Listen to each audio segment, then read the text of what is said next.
Good morning. My name is Jean and I am a knitter. Today, it's in the mid-30s this morning out in Arizona. Up in the high desert, it does get cold. And the shawl I was working on had issues with me reading the pattern. The pattern was just fine. It's a tricky thing. I have to change pages. I have to read different charts. And I have to keep track of where I am. And sometimes I get interrupted a lot. And sometimes I have to put my knitting down very quickly and I cannot get to a stopping point nor mark on the chart where I am.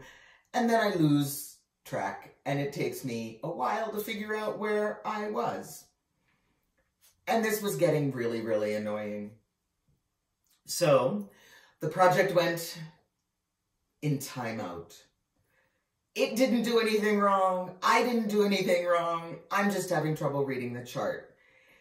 What you don't realize, or you may not know, is, yeah, I do have some vision issues. I wear what they're called Ben Franklin bifocals. And I have prisms in my lenses because my eyes don't focus together the way they should to give me 3D views of the world. The world from the right eye and the world from the left eye are far, far different. And while, yes, they are supposed to be, they're not supposed to be quite that different.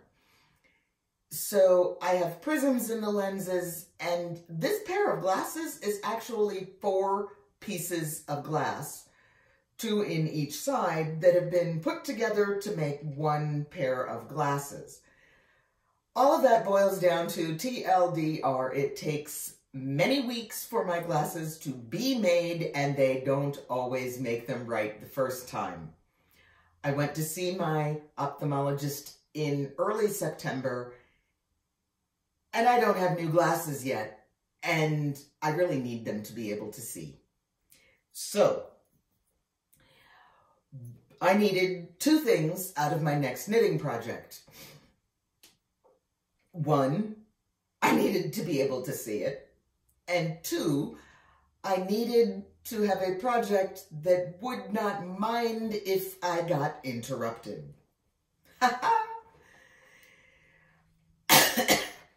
This might or might not be a Franken sweater, but what it is going to be is thick and oversized and easy to knit and soft and warm and washable, all of which I really want right now. I went to Joann's and I bought big twist yarn. And I looked on the back of the label and it said, if you're making a sweater, get 6 of them. So I checked the dye lots and I got 6 skeins of this yarn. It's more than sufficient. Machine wash cold, do not bleach, dry, flat. I think I can manage. There are 10.5 ounces in each skein. Why they think I need 6, I will never know. But, yes, puppy. He's going to the groomer tomorrow. Anyway, I bought 6. I have the receipt. I will finish it fast enough that I can return whatever I don't use. Hubby has a bet that when he gets home on Friday, honey, let go. Thank you. I will have the body of the sweater done and 1 1/2 sleeves completed. Now, I don't know about you, but I like to knit my knit in the round sweaters from the bottom up. I don't like top down. Why? Because knitting a turtleneck on a sweater when you've knit everything else on the sweater will teach you that, like, having the entire sweater hanging off your needles while you're trying to knit a sleeve, I find that beyond annoying. So I knit my sleeves separately and I join them in and I weave at the underarms like you still have to do. And then I just decrease up to the top where my annoyance is decreasing. Now, one of the things I love about big fluffy yarn is that I'm doing this on purpose because it does make sense. If something horrible happens and my stitches fall off the needle, they don't ravel, and I can pick them up without thinking about it. They don't go anywhere. They just sit there and go, yeah. So, what are you gonna do? Oh, okay, I'm back. That's really what happens. So if I stuff this in my knitting bag and the stitches come off the needle, I don't care. I cast it aside hurriedly. The stitches came off the needle and my stitch marker came off and I went, bleh. But I have a half mark. So this is so big. It's 88 stitches in circumference for a 40-inch chest, maybe more. I'm not being real particular. I just want it oversized with lots of ease. And positive ease, not negative ease. I don't want a fitted sweater. I want a sweater that fits about like this one. And guess what? This is the sweater I measured so that I could match the way this one fits. Do I like the way this one fits? Well, no, the sleeves didn't turn out right, but that's a design flaw. This sweater was knit from hem to hem, seamed at the side and underarm. I picked up and knit a cuff, picked up and knit a shawl collar, and it was done. But I also knit this one while in college, and I was reading and knitting at the same time. And the pattern is just some purl stitches thrown in to make the waves.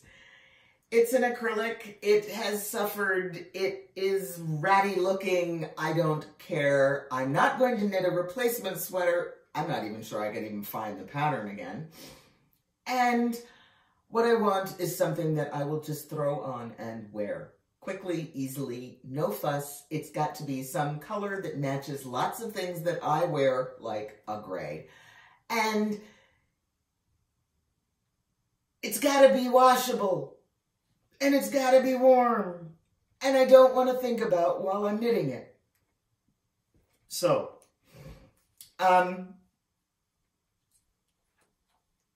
it's going very quickly. I sat down, knit up a large swatch, did some measurements, did some calculations. I have one page with some scribbled, written out directions. I got to about this much being knit and put a tape measure on it and went, oh dear, I did not calculate for what I call, and what is called, in sewing terms, it's called the turn of the cloth. Complicated term, which means if you have something thick and you try to roll it up or curve it, the inside curve is going to be short and the outside curve is going to be longer. Imagine I'm folding a piece that's very thick and I fold it, and this is the inside curve, but it's thick. So the outside curve has to be bigger to go around the same 180-degree curve.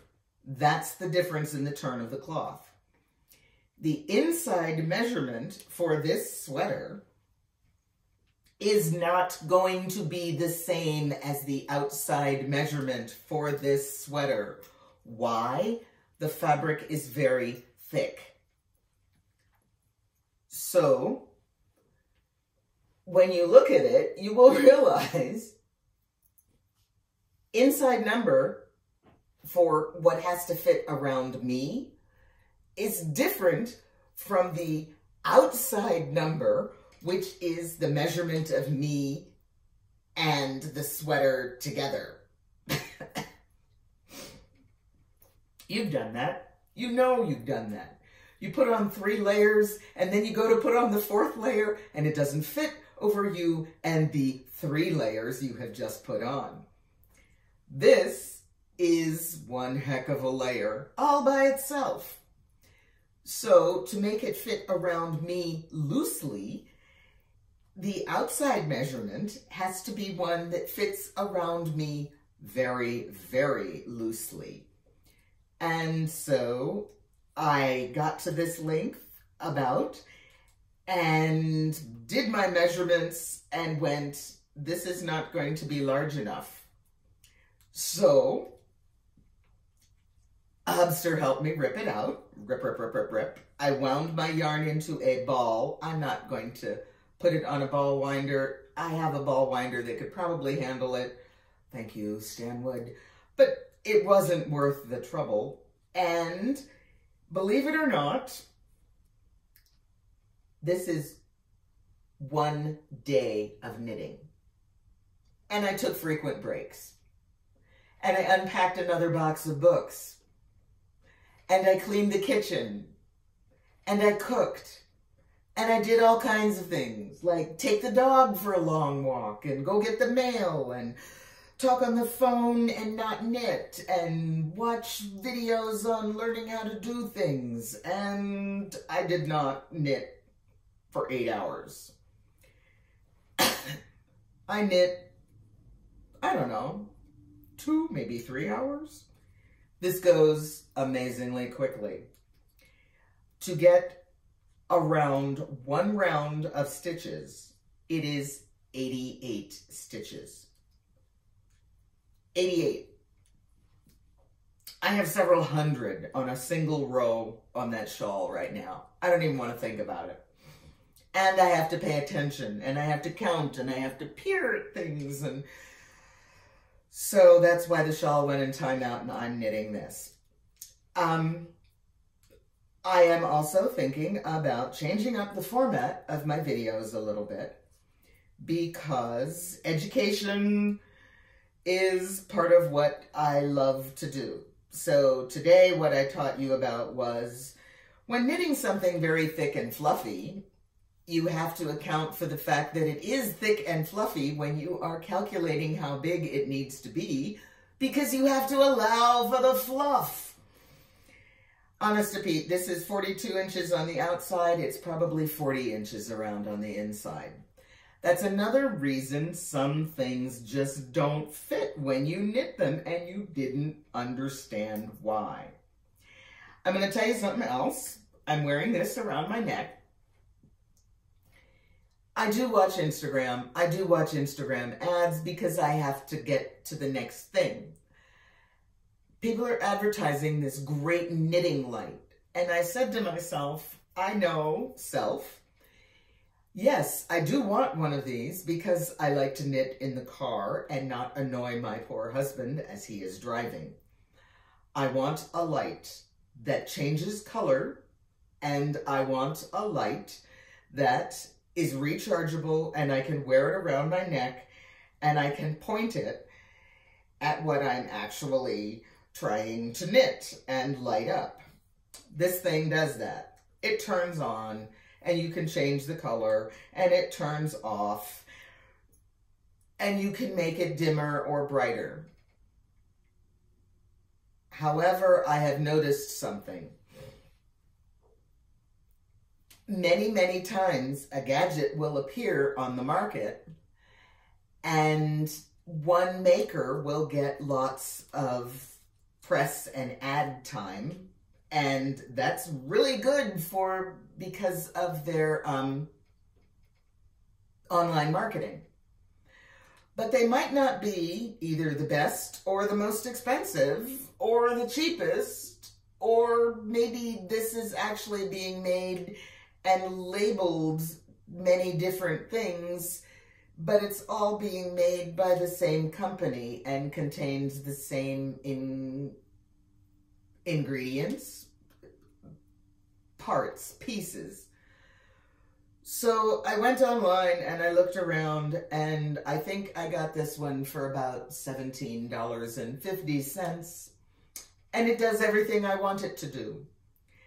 And the brand name for this one is Vecchia, I believe.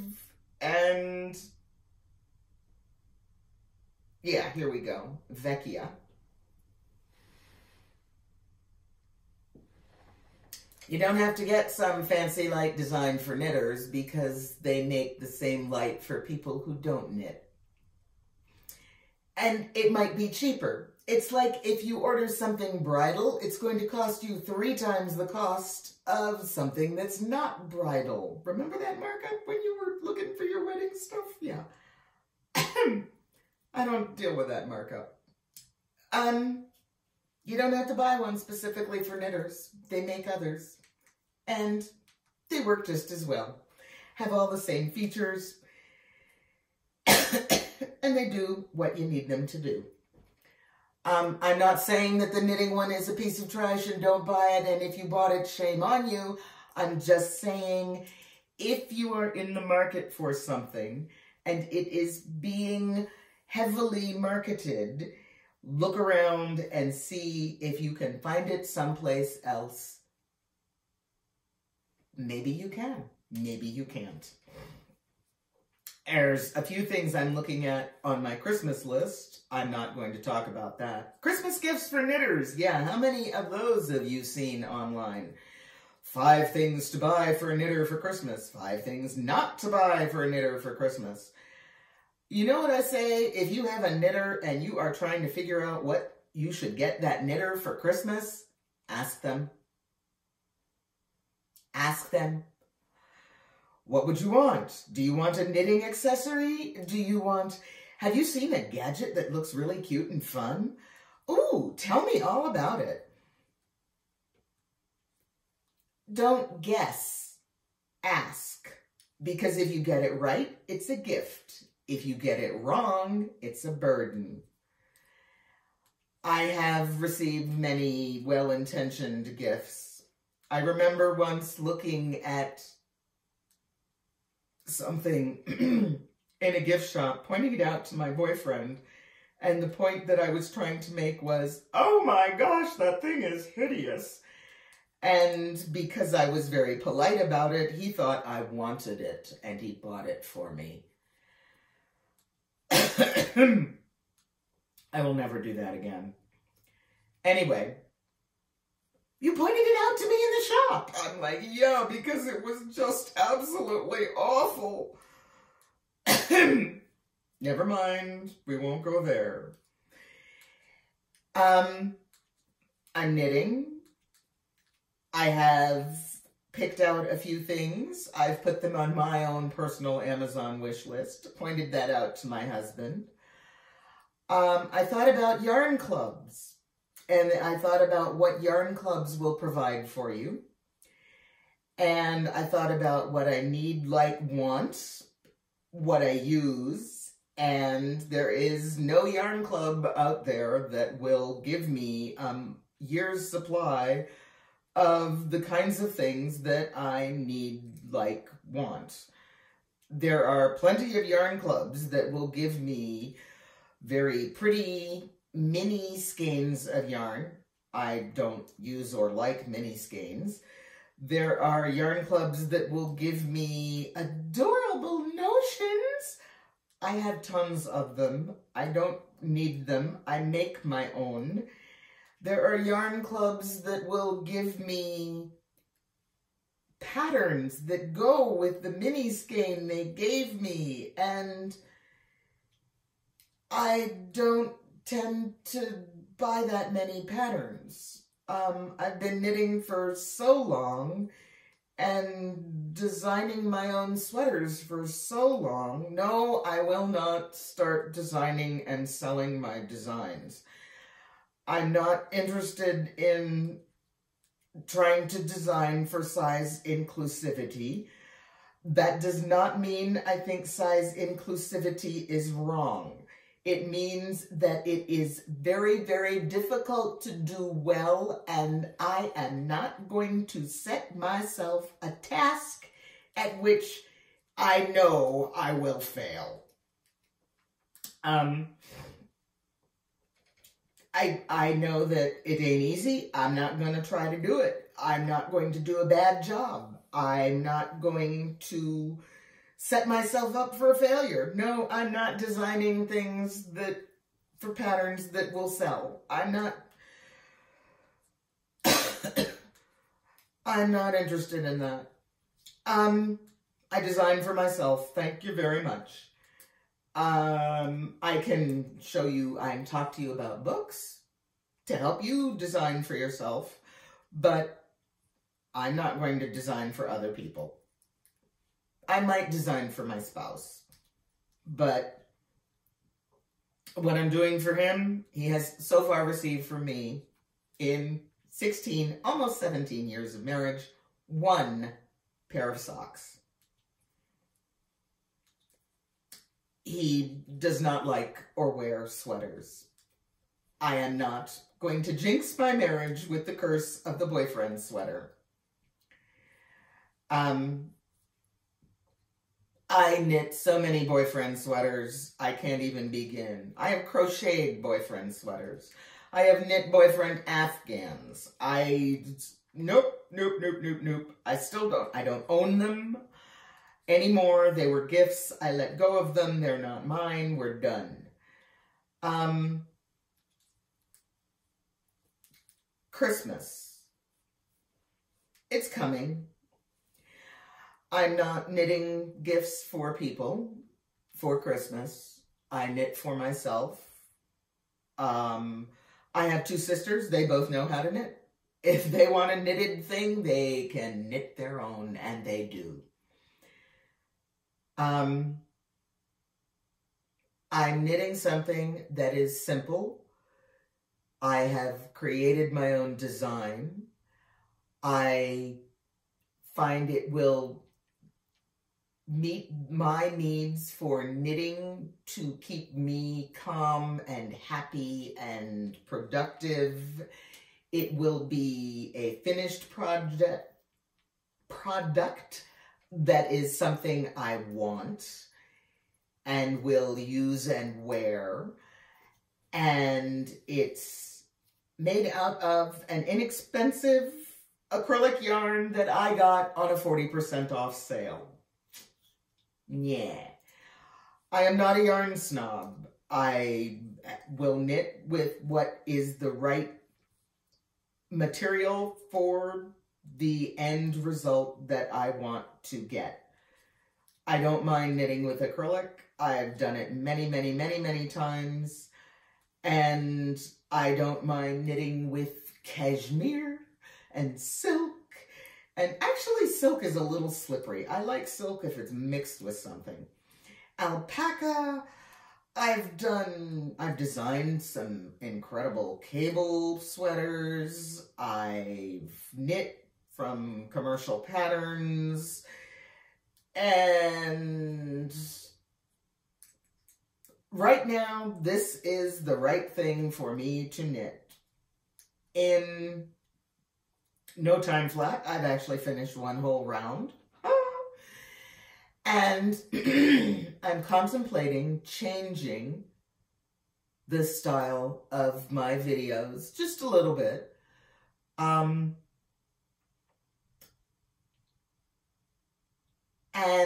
feedback would be helpful. What would you want to see? I know that 15 minutes a week isn't always enough, and sometimes it's way too much. And I need a better studio setup, and I would like to be able to have close-up shots of my hands completing a particular technique that I voice over and talk about to educate you on what on earth is she talking about here. I'm no Patty Lyons.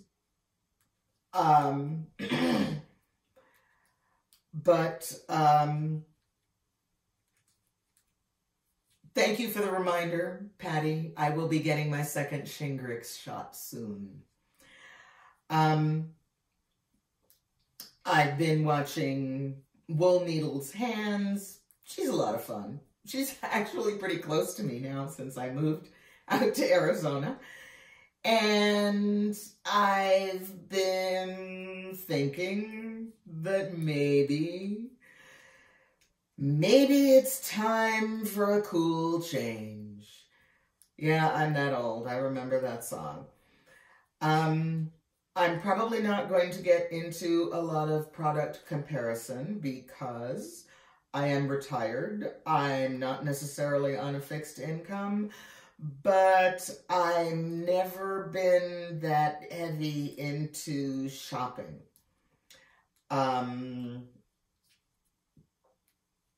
I've been into creating, and I might add at the end of this video, if I can figure out how to edit it in without killing myself, a picture of the one page of pattern notes for the sweater that I am currently knitting.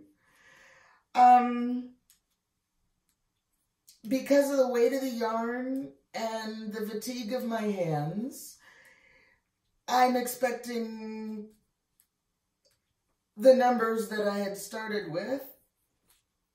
I measured, no, they weren't right. Even though I had gotten a gauge swatch, tested several different techniques, done different kinds of ribbing. This kind of yarn does not rib. Did you know that? Yeah, down at the bottom, there is technically 1-1 ribbing. You can't tell. It doesn't move, so it doesn't stretch and relax the way ribbing is expected to. Did you know that? Big, fluffy, fuzzy yarn does not rib.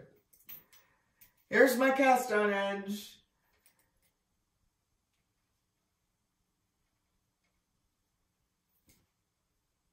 Believe it or not, this stockinette has more stretch. Do I care that my cast on edge is kind of snuggish? No, not really. It'll actually help hold the sweater in shape. And in the long run, it's so oversized and there is no functional ribbing. It doesn't really matter. I tried tutu ribbing. No, that's just as bad. What I have is a slight, it looks like a slight texture change. I'm okay with that. I knew that was what it was going to do. But what I wanted was a fabric that is soft. This probably isn't going to pill a lot. And there's lots of density in here to hold warmth.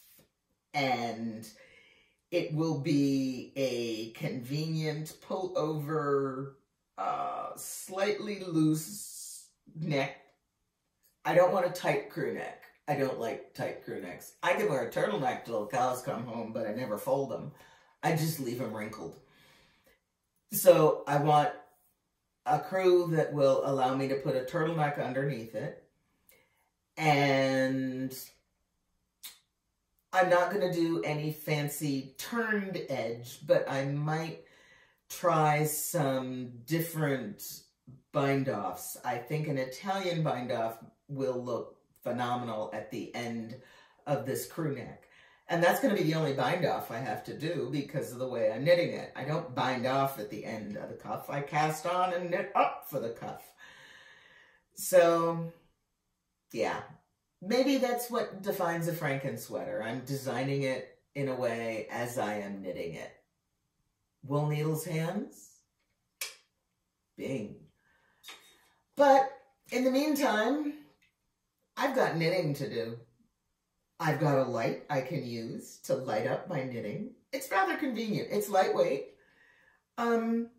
I like the fact that it gets wide if I want it wide, and it can tighten up and point at what I need it to point at. I'd say that's a win. I'm going to keep knitting. I hope you do too.